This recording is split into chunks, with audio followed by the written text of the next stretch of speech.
খারাপ কিছু যে কান্না করব? ঠিক আছে, কান্না করব না। আবির, তোমার কি মন খারাপ? একটা কথা বলবো, শুনবা? আচ্ছা, শুনবো, বলো।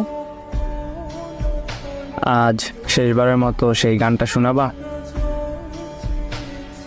শেষবার বলতেছো কেন?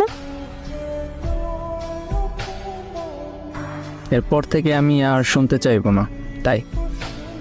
কেন? আরে আজকের পর তুমি প্রতিদিন একটা করে নতুন গান শোনাবা। এক গান কতদিন ভালো লাগে বলো? ও আচ্ছা। হ্যাঁ, মন খারাপ করবা না কখনো।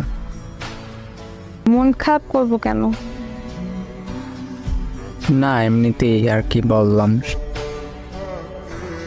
তোমার কি হয়েছে আমাকে বলো প্লিজ। আরে